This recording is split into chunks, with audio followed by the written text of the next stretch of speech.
il t'a créé à son image, il y a des choses qu'il aime. Oui, il regarde l'offrande d'Abel et dit, ah ça j'aime. Il m'a donné une bonne offrande. Mais comment Abel a su que Dieu aimait ça?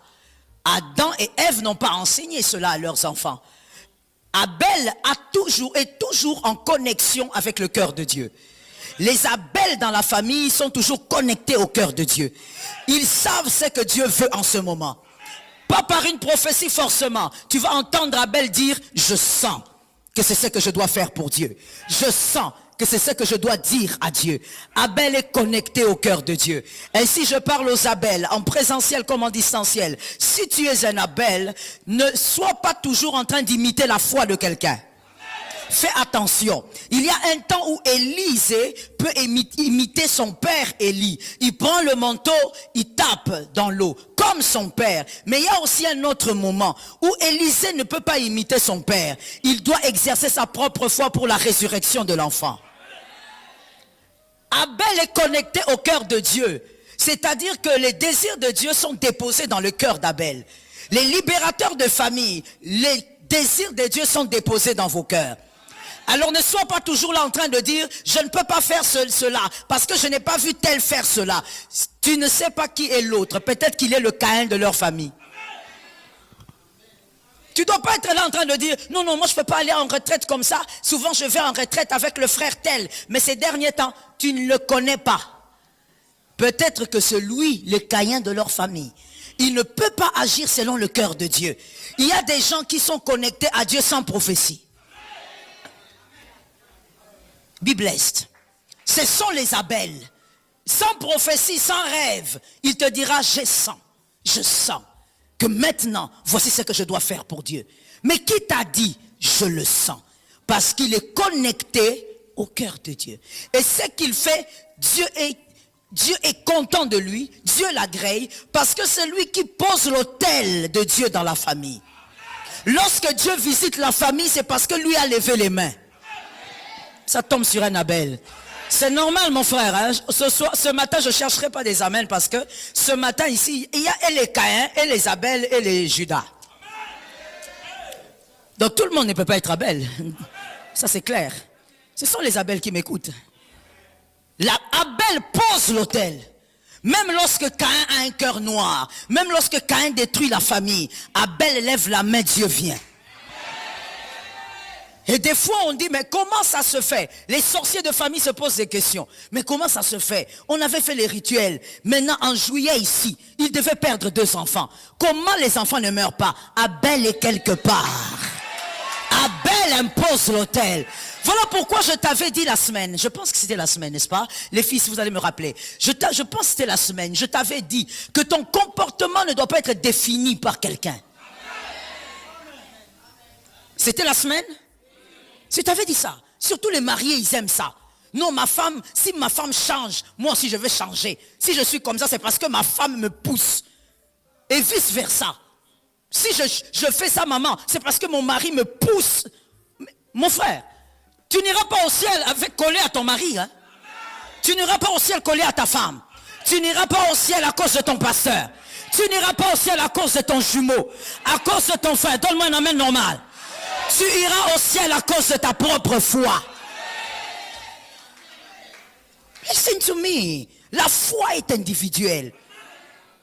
Tu ne peux pas dire, moi je réagis comme ça parce qu'on me fait trop de mal. Non, ne sois pas réactif. Agis. Selon ce que tu sais être juste et droit. Abel dépose l'autel et Dieu vient. Abel est la porte de la présence de Dieu dans une famille. Yes. Adonai est un Dieu de famille, mais il atterrit par les hommes. Dans la famille, il atterrit par les hommes. Ainsi, je conseille à une mère, un père, s'il te plaît, apprends à tes enfants à connaître Dieu. Tes enfants à connaître Dieu. Abel qui était la porte de la bénédiction, la stratégie de Dieu, celui qui portait l'autel. Vous allez remarquer que quand vous lisez dans Genèse, déjà à partir du verset 3, là où le chapitre 3, là où était la chute, vous remarquerez que Adam n'a jamais élevé l'autel. Ève n'a jamais élevé l'autel. Les 2 garçons, c'est eux qui élèvent l'autel. Mais il n'y a que l'autel d'Abel que Dieu a agréé. Parce que c'est lui qui ramène Dieu dans la famille. Dieu était parti. Yes. La Bible dit, il y a quelque chose qui me fait toujours réfléchir quand je lis ce texte. Depuis que je suis adolescente, ça me fait réfléchir. Dieu, la Bible dit, Dieu chassa Adam, première fois. Deuxième fois, Dieu chassa Adam. Dieu le chasse. Dieu ne le met même pas à côté, il lui dit pas frère, pars, il le chasse. Dans la vie, il y a des gens qu'il faut chasser. Je sais que j'ai choqué, je réchoque. Oui, oui. Des fois, les Bantous, ou on va dire le Muntu, ou on va dire certains Bantous, pour être équilibré. Des fois, certains Bantous sont très hypocrites. C'est pourquoi même les amènes à cet endroit-là, tu ne vas pas les dire. On t'a fait grandir dans l'hypocrisie. La vérité, c'est ça. Il y a des gens dans la vie qu'il faut chasser. Qu'il ne faut même pas dire, vas-y, pars. Non, il faut chasser. Si tu ne les chasses pas, ta vie deviendra toxique. Est-ce que quelqu'un m'entend? J'ai souvent dit, je n'ai jamais vu, moi, je n'ai pas encore 50 ans, mais je n'ai pas encore vu. Si toi tu as déjà vu, il faut me dire, on peut s'enseigner mutuellement. Je n'ai jamais vu 5 fruits, on va dire 5 pommes, bonnes. On place une pomme pourrie et les 5 bonnes pommes rendent la pomme pourrie bonne. Moi, personnellement, je n'ai jamais vu. Si toi, tu as déjà vu, tu peux toujours me dire, on peut apprendre. On apprend même à 90 ans. 5 bonnes pommes, mais une seule pourrie. Elle va pourrir les autres. Tu les laisses là, reviens après quelques jours. Mon frère, voici ce qui a tué Samson. C'est de croire que dans son esprit, listen well to me, c'est de croire que dans son esprit, il était aussi fort que les muscles. Je veux le dire autrement. Ce qui a détruit Samson, c'était de penser que psychologiquement, il était aussi fort qu'il avait des muscles physiques. Il est tombé. Dans certaines choses, il ne s'agit pas de la force physique. C'est pourquoi l'Écriture peut dire, fouillez l'impudicité. Que tu sois musclé comment, fouille l'impudicité. Parce que dans certaines choses, si tu restes là, on te détruira. Le mal, le petit mal que tu banalises, va te rendre un monstre. Oh, je veux le dire mieux. Ce sont les petits mots qui amènent les hommes à devenir des monstres. Aujourd'hui, les psychologues criminels disent qu'un tueur en série, on peut déjà le localiser quand il a 5 à 6 ans. Comment? Vous avez un petit enfant qui aime tuer les animaux. Alors vous voyez, ça vous fait rire, hein? Mais pour eux, ce sont des éléments essentiels. Ce sont des signes. Un enfant qui est là, tu prends les lézards. Je sais que tu es là. Tu n'es peut-être pas tueur en série parce que quelque chose, je ne sais pas, Jésus t'a récupéré. Mais que Dieu te délivre du mal. Tu attrapes les lézards pour les tuer. Et tu as un grand plaisir à tuer les lézards. Tu prends la pierre, tu tapes. Tu as un grand plaisir à amener la mort dans quelque chose. On plante les fleurs, toi tu viens les arracher. Tu as un grand plaisir à voir la mort dans les choses. Mon frère, le mal, même quand il est tout petit, il faut le chasser. Est-ce que quelqu'un m'entend bien? Que Dieu te donne la victoire. Pourquoi justement Abel, qui était la stratégie de Dieu, est mort? Il est mort et l'autel a disparu. La présence de Dieu dans cette famille s'est évadée, évanouie. Pourquoi? Merci d'écrire. Première raison. C'est ce que je viens d'expliquer. Parce qu'il ne voyait, je parle d'Abel, parce qu'il ne voyait que son frère au lieu de voir Caïn. Frère, au lieu de voir Caïn. Parce qu'il ne voyait que son frère. Quand il regardait Caïn, il ne voyait que son frangin. Au lieu de voir le mal qu'il y avait dans son frère, Que son frère n'était pas que son frère, c'était aussi devenu un monstre. Tu risques de mourir avant le temps si tu ne sais pas voir le mal, même au milieu de tes frères. Je prie qu'Abel ne meure pas. In the name of Jesus. Tu risques, Abel, il était la stratégie de Dieu. Et j'aime beaucoup aimer ça parce que nous, les Quinois chrétiens, nous pensons que quand Dieu a mis le sceau quelque part, c'est que c'est fini. C'est fini. Quoi qu'il arrive, cette personne restera. Mon frère, il est écrit, tu perdras ton héritage par ta propre faute. Tu peux être le choix de Dieu, mais mourir avant le temps si tu n'es pas sage. L'homme prudent voit le mal. Il fait quoi? L'homme prudent. C'est-à-dire que si tu n'es pas prudent, malgré l'onction, malgré les prophéties, les choix de Dieu que tu es, tu vas mourir, on va t'enterrer. Tu vas mourir avant le temps. Ne meurs pas avant le temps. Sois capable de voir le mal même quand c'est ton jumeau. Tu regardes, tu dis, ce qu'il a commencé ici n'est pas normal. J'ai eu mon diplôme. Tout le monde m'a appelé dans la famille. Mais lui ne m'appelle pas. Pourquoi il ne m'a pas appelé? Et quand tu lui demandes, oh non, je n'avais pas de crédit. Ah, frère, ton frère a vécu quelque chose de grand. Toi, tu n'avais pas de crédit. Donc, tu ne pouvais même pas demander à quelqu'un pour que tu m'écrives même un texto. Ne sois pas en train de justifier le mal parce que c'est dans le corps de ton frère.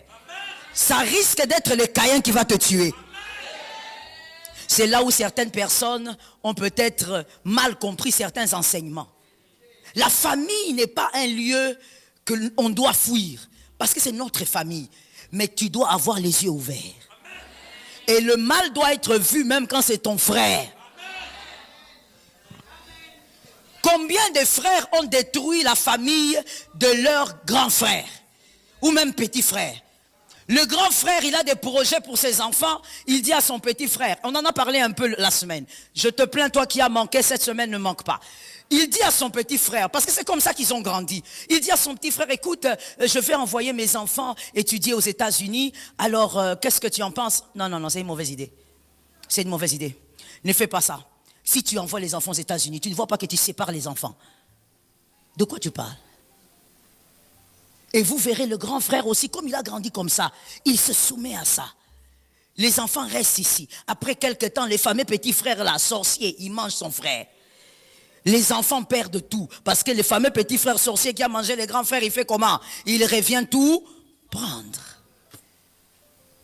Abel est mort parce que quand il regardait Caïn, il disait mon frère. Mais il ne voyait pas le mal. Que tes yeux s'ouvrent. Non, on a grandi ensemble. Mon frère, grandir ensemble veut dire quoi? Grandir ensemble veut dire quoi, frère? Dieu a créé Lucifer. Il l'a créé comme un archange. Un ange au-dessus des autres. Il lui a donné quelque chose qu'il n'avait pas donné aux autres. La responsabilité d'une onction. Et quelle est cette onction? La musique. Par elle-même, elle attire les esprits. Il était le seul à voir Dieu en face. Dieu, un être comme ça, le trahit.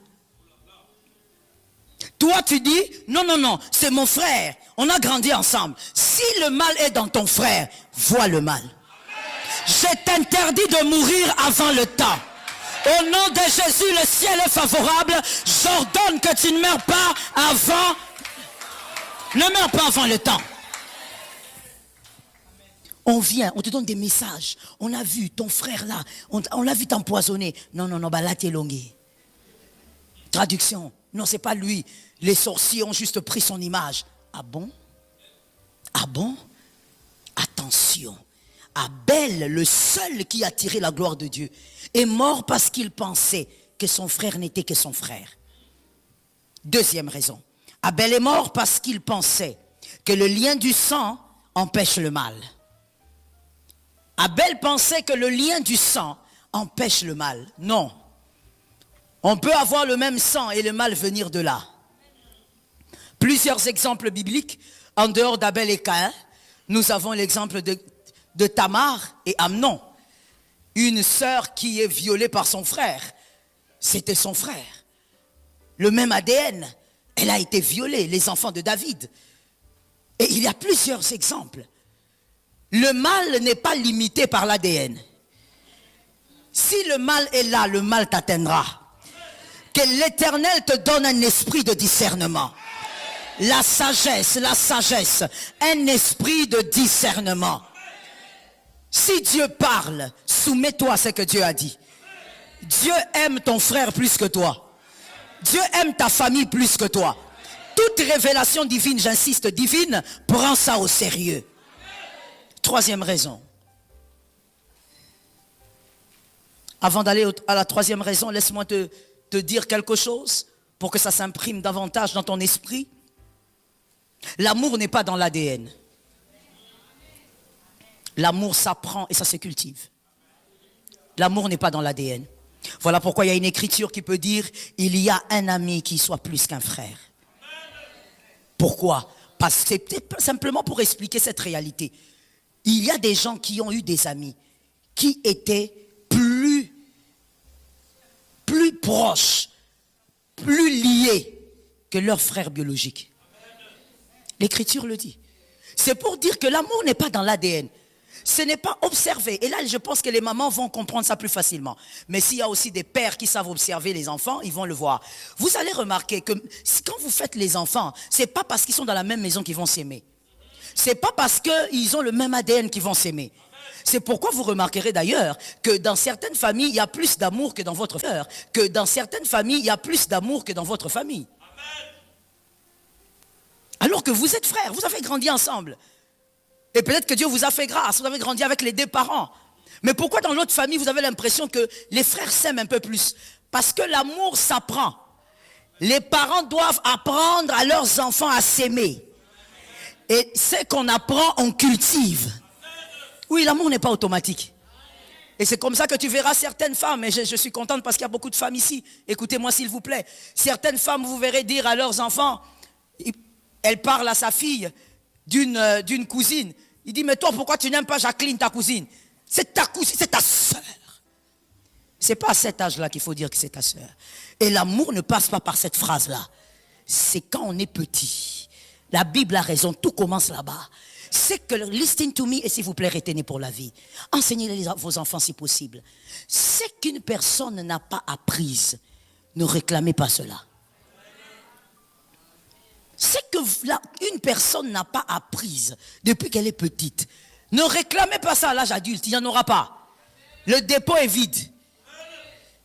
Le fait qu'un frère appelle ses petits frères, un petit frère appelle ses grands frères, ces choses-là n'existent pas parce qu'aujourd'hui il y a le téléphone. Ce sont des choses qui s'apprennent depuis qu'on est petit.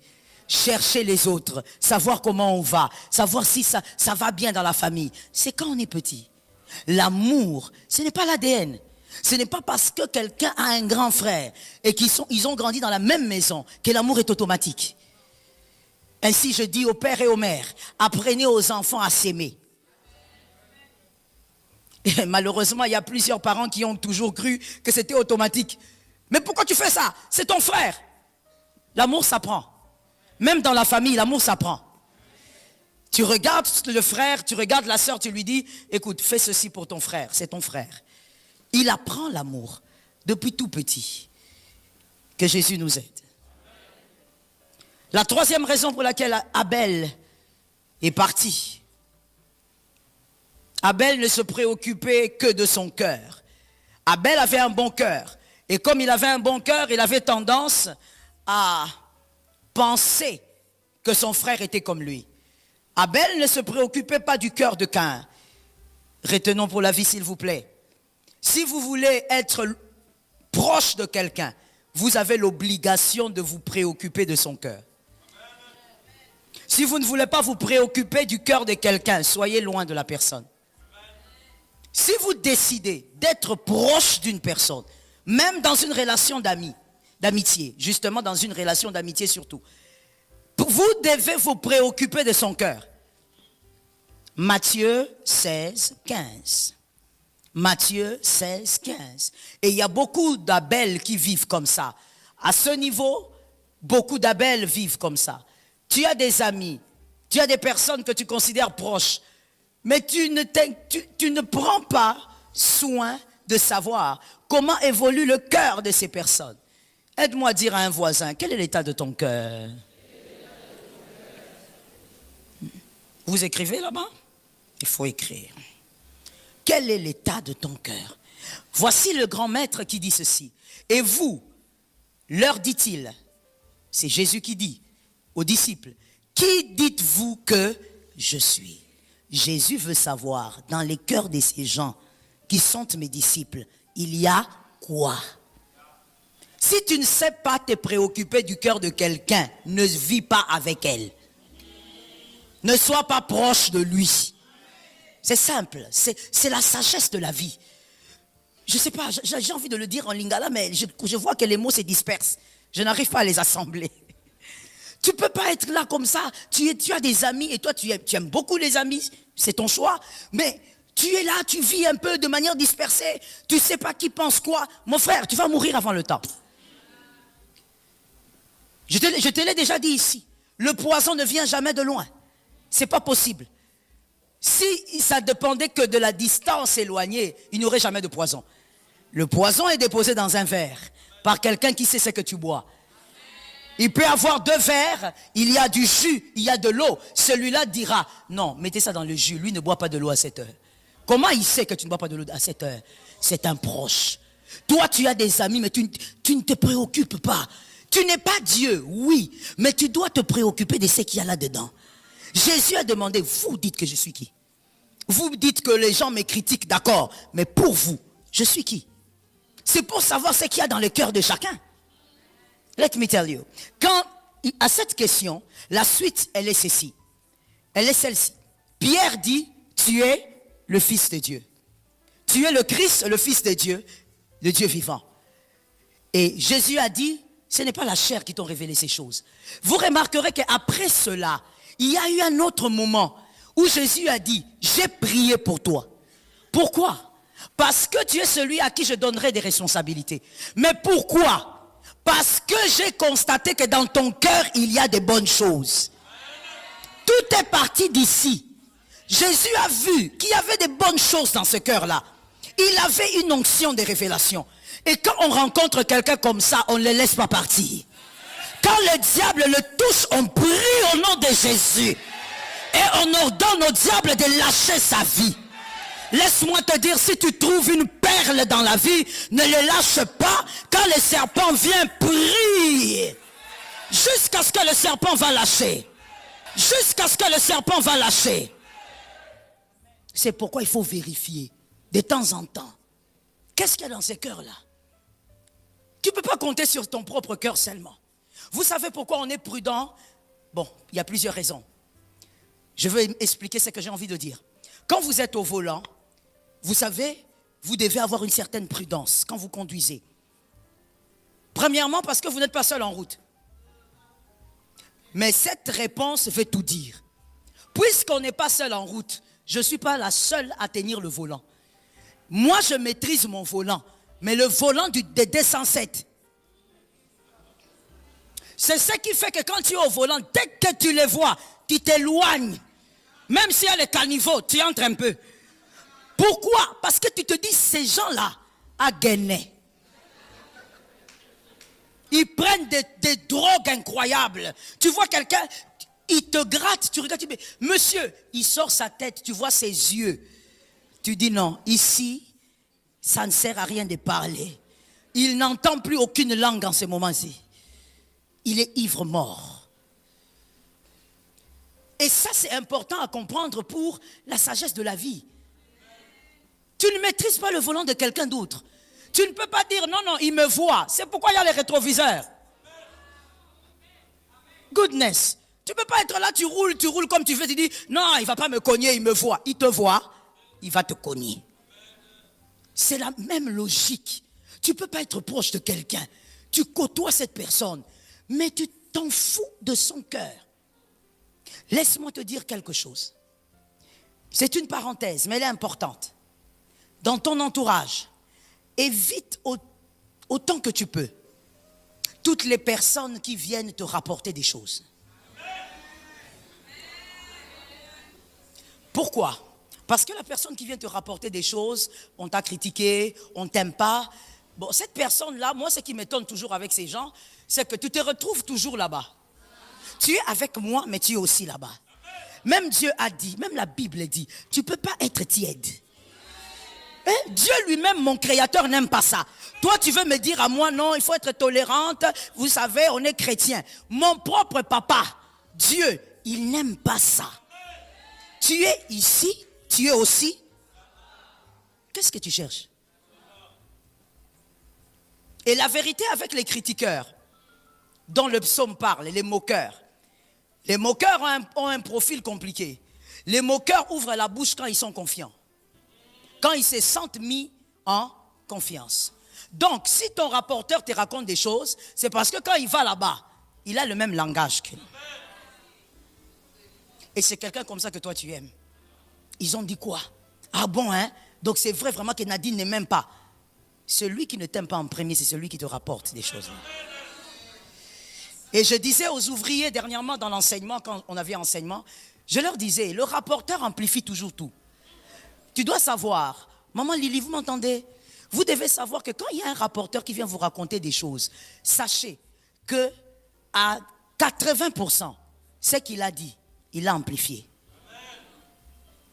Il a amplifié parce qu'il doit vous éloigner. Le but de du rapporteur, c'est quoi? Vous éloigner de ces personnes-là. Let me tell you, c'est une notion de sagesse. Ne t'éloigne jamais de quelqu'un à cause de quelqu'un. Éloigne-toi de quelqu'un parce que tu as compris qu'il y a quelque chose que tu ne dois pas garder dans ta vie. Il est important que derrière chaque acte, il y ait la conscience. C'est important. Sinon, tu vas vivre comme un chat, comme un mouton. On t'amène, tu ne sais pas pourquoi on t'amène. Tu es copine à André. André ne vient plus à l'église, toi aussi tu ne viens plus à l'église. Est-ce que toi tu sais pourquoi André ne vient pas? Est-ce que je peux choquer? Vous êtes sûr? D'accord. Vous êtes toujours comme ça, vous dites oui. Quand on va m'attaquer sur les réseaux, tous mes fils disparaissent. Je vous connais. Vous êtes hypocrite. On se connaît. Tout le monde va disparaître ici. Mais je veux dire ceci. Je reviens à ce que je disais.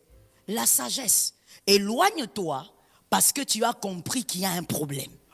Et tu as compris le problème. Et tu vois que dans ta destinée, tu ne peux pas vivre avec ces genres de personnes. Tu t'éloignes parce que tu es consciente de ce qui se passe. Tu ne peux pas t'éloigner de l'église. C'est un exemple, hein? Il y en a plusieurs. Tu ne peux pas t'éloigner de l'église parce que ton ami André ne vient plus. La fameuse parenthèse que je voulais ouvrir est celle-ci. Je me permets ce matin de parler au nom de certains hommes de Dieu qui souffrent aussi comme moi. Lorsque André a quitté l'église, toi tu regardes, tu es la meilleure amie d'André. Tu dis, c'est qu'il y a eu un problème. Toi aussi tu commences à devenir rare. Toi aussi tu es sur les chemins de faire quoi? De quitter. Parce que André t'a donné sa version. Mais la vérité est laquelle? Très souvent, c'est que le pasteur ne peut pas parler d'André. S'il parle d'André, il vous disperse tous. Il y a des vérités que moi je connais sur André, sur ce qu'il a fait, que si je dis, tout le monde dira, on a pasteur Yandengening, ate ki li solo ya via. Tu ne sais pas pourquoi André ne vient pas, maman. Faut pas être naïf jusqu'à ce point. Faut pas être naïf jusqu'à ce point.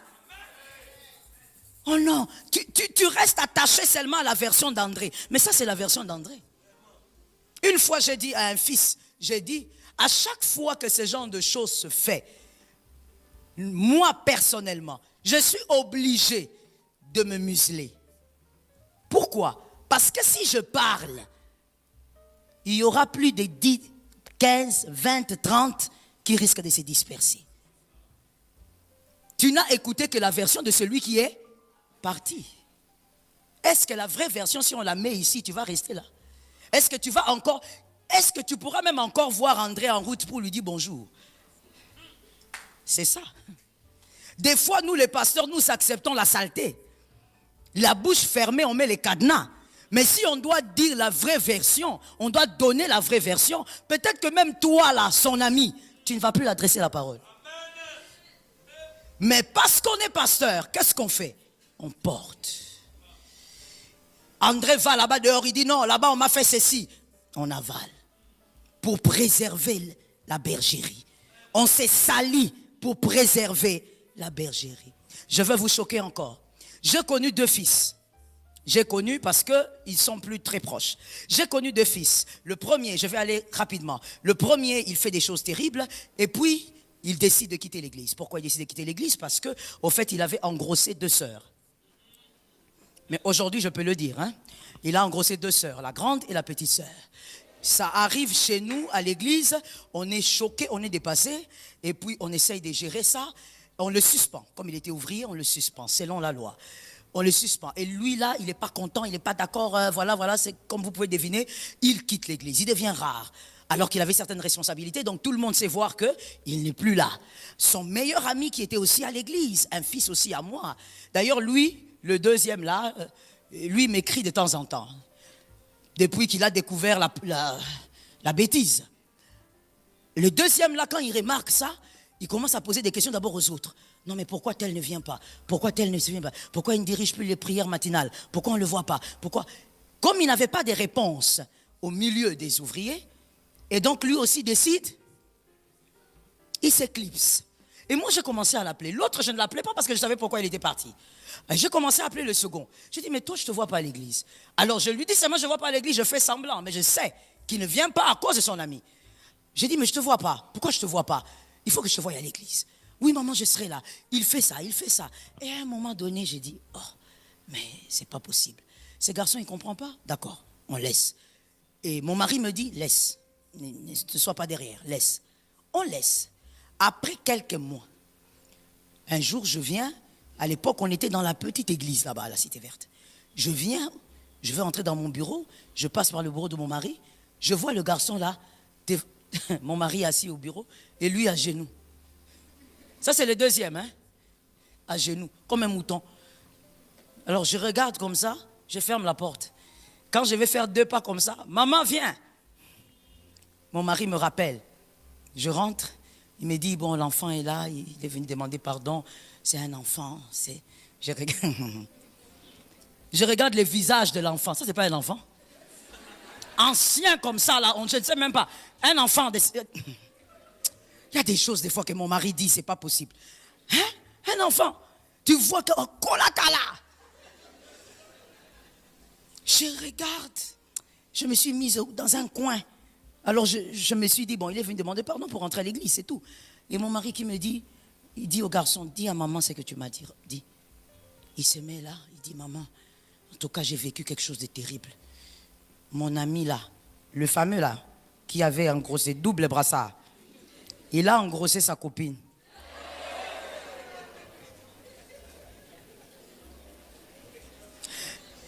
Non, maintenant, maman, tu regardes comme ça, tu t'étonnes, hein? Ça s'est fait ici. Dans cette communauté, ça existait. Sa copine. Moi, j'ai dit, mais...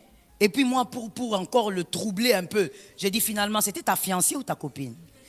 Vous étiez dans les péchés. Alors lui-même, là, il est déjà confus. Il dit, maman, mais quand même, on avait des projets.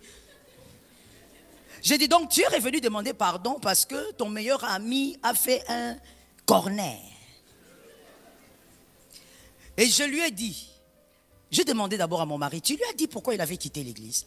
Non, je ne lui ai même pas dit, il est très triste, il pleure et tout ça. Je ne veux pas le crucifier. J'ai dit, il faut crucifier. Il faut crucifier. Parce qu'il y a des gens qui pensent toujours être plus intelligents que tout le monde. Tu penses toujours que tu maîtrises. Non, pasteur Azamote Mamabé. Est-ce qu'aussi au coma pasteur? Tu sais ce que les pasteurs cachent. Je reçois. Je regardais le garçon. J'ai dit, tu vois ton ami là, ce qu'il t'a fait, c'est rien. C'est la suite de ce qu'il avait commencé. S'il a quitté l'église, d'abord, on l'avait suspendu. Un fils qu'on suspend qui quitte l'église, c'est un rebelle. C'est clair. Il ne faut pas discuter avec ça. Deuxième chose, c'est parce qu'il avait engrossé. Tu sais que quand on raconte, il dit, ah, papa, pourquoi vous ne m'aviez pas dit, papa? Si vous m'aviez dit, ma fiancée ne serait pas grosse. Regarde cet homme. Il est en train de regretter une femme façon, qui s'est fait engrosser par son ami. Mais papa, il fallait me dire, papa, des choses comme ça. Quand on explique qu'on ne peut pas. Il dit, papa, les choses comme ça, il faut même dire aux ouvriers, hein, vous nous faites comprendre, papa. Non, un fils, il a les regards d'un fils.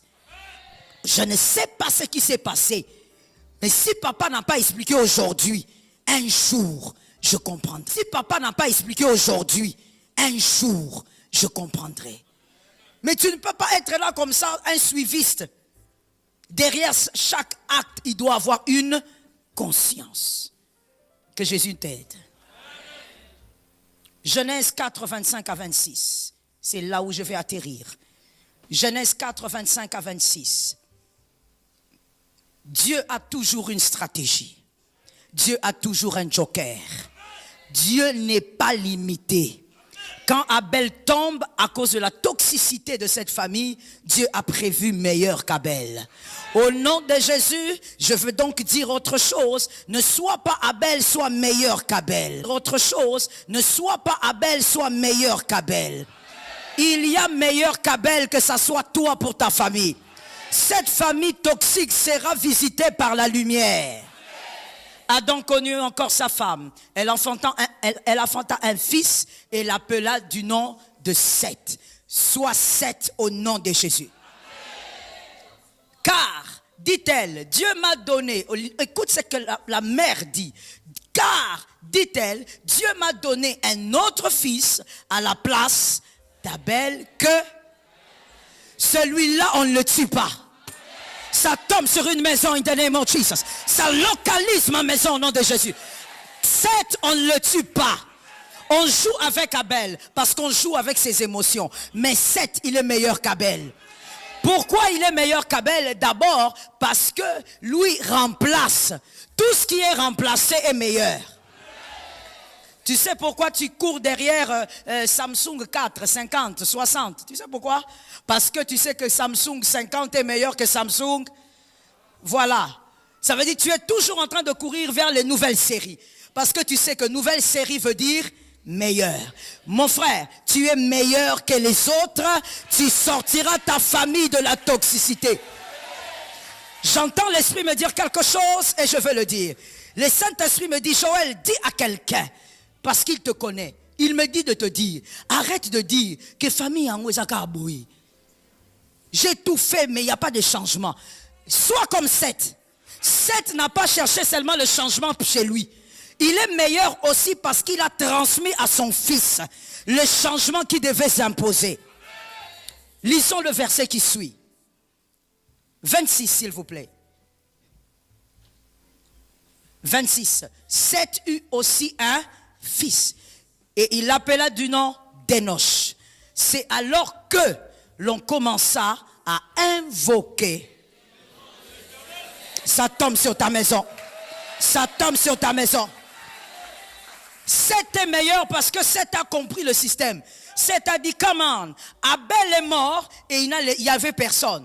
Pourquoi? Il n'était pas marié, il n'avait pas d'enfant, personne pour faire la suite. Et lorsqu'Abel est mort, la présence de Dieu a quitté la famille. Mais moi, Seth, quand je viens donner la victoire, je ne m'arrête pas à moi-même. Si moi je meurs, Enoch va amener la gloire de Dieu. Il a appris à son fils à élever l'autel. Qu'un parent apprenne à ses enfants à élever l'autel. Est-ce que quelqu'un m'entend bien? Localise ton frère, dis-lui, apprends à tes enfants à élever l'autel. Non, même s'il est célibataire, c'est même à lui qu'il faut dire là.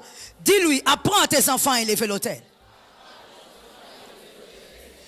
Je t'avais dit que lorsque le Seigneur me donnera l'autorisation, je te donnerai un témoignage ici. Mais il ne m'a pas encore donné l'autorisation, il m'a dit d'attendre. Donc j'attends un peu. Mais par rapport à ça, un jour j'ai dit à mes enfants, mes 3 enfants qui sont là, ils sont très jeunes, j'ai dit, à telle heure, mettez-vous à genoux et priez pour moi. Et le Saint-Esprit me dit clairement, non, tu as mal parlé. Ne demande pas à tes enfants de prier pour moi, pour toi, dis-leur de prier pour toi pendant 15 minutes à genoux. Je les ai appelés, j'ai dit priez pour moi pendant 15 minutes et soyez à genoux, priez. Après cela, je les ai rappelés. Est-ce que quelqu'un a eu un message de la part de Dieu? La deuxième m'a dit non. Le cadet m'a dit, j'ai senti simplement qu'il y a la paix, tout va bien. J'ai dit gloire à Dieu. L'aînée, je l'appelle, elle me dit, maman, j'ai vu un esprit de mort. J'ai dit d'accord, merci. Et ce qu'elle avait vu était venu me visiter. Mais je ferme la parenthèse. Je veux seulement te dire, tu dois apprendre à tes enfants à élever l'autel. Que même si on arrive à t'atteindre toi, tu n'as plus la force de parler en langue. Que ton fils s'élève et qu'il parle en langue. Que la sorcellerie soit renversée. Que la sorcellerie tombe. Parce que ton fils, il ne sait pas que parler français, que parler anglais, que parler allemand, que parler lingala, mais il parle en langue. Seth est meilleur qu'Abel. Ève elle-même avait compris que celui que j'ai mis au monde, c'est quelqu'un d'autre. Il remplace Abel. Et la Bible est claire, quand Seth met au monde, Enoch vient, la gloire de Dieu revient dans la famille. La gloire de Dieu est revenue lorsque Enoch est venu. Mon frère, ce que tu n'arrives pas à attirer, si tu apprends à ton fils à élever l'autel, ton fils peut l'amener dans la famille. Laisse-moi te dire, toi tel que tu es là en tant que Seth, libérateur, tu n'arrêteras pas tout. Le temps que Dieu te donne sur la terre, tu ne pourras pas tout arrêter. Toutes les ténèbres ne vont pas s'arrêter avec toi. Mais si tu apprends à ton fils, à ta fille, il y a des ténèbres qui vont s'arrêter avec lui. Ce que toi tu vas rater, ne ratera pas ton fils. Ton fils ne ratera pas ces choses. L'apôtre Paul a dit, si moi je rate, ma flèche vous rate, la flèche de Pierre vous atteindra. Que l'Éternel te permet d'avoir une onction comme cette. Est-ce que quelqu'un a pris ça pour sa maison? Est-ce que quelqu'un peut citer le nom de sa famille 3 fois? Est-ce que quelqu'un peut citer maintenant son prénom 3 fois? Tu es plus puissant que les ténèbres. Tu vaincras ça. Même si ça fait 30 ans que ce célibat est en train de crier. Ma soeur, ça ne veut rien dire. Samuel peut venir à n'importe quel moment. Laisse-moi mieux le dire pour les hommes connectés. Samuel ne cherche pas une matrice. Samuel cherche la matrice qui persévère. Tu dois persévérer même si ça fait 20 ans.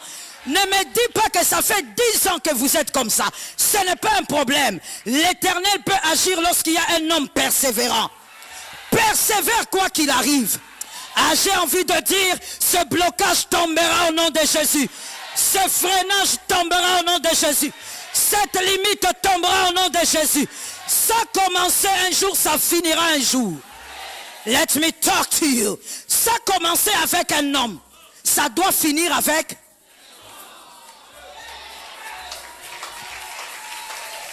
Est-ce que quelqu'un m'entend? Il s'agit d'espèces et il s'agit de graines. Ça a commencé avec un homme. Laisse-moi poser la question parce que j'ai l'impression qu'il y a des gens qui ne me captent pas. Est-ce que le blocage limite et tout ce que tu connais de toxique dans votre famille a commencé avec un démon? Est-ce que c'est un démon qui a commencé ça dans la famille? C'est un homme qui a introduit ça. Si c'est un homme qui avait le sang, qui avait un ADN, toi aussi tu es un homme que Dieu a choisi. Tu arrêteras ce système au nom de Jésus. Dis avec moi, ça s'arrête. Dis avec moi, ça s'arrête. Cette fois-ci, ça s'arrête. Lève ta main droite, dis avec moi, je suis le choix de Dieu. Je ne doute pas de cela. Je sais ce que Dieu a dit sur moi. Malgré les paroles du serpent, je sais que j'ai été choisi. Je suis différente. Je suis particulière. Je suis dans cette famille-là. Parce que je suis la lumière. Il est écrit, vous êtes la lumière du monde. Je déclare et prophétise, cette année, au nom de Jésus, tout autel qui combat la paix, qui combat l'épanouissement dans ma famille, je renverse. J'ai été mandaté pour renverser autel de mort, autel de destruction, autel de douleur. Au nom de Jésus, renverse.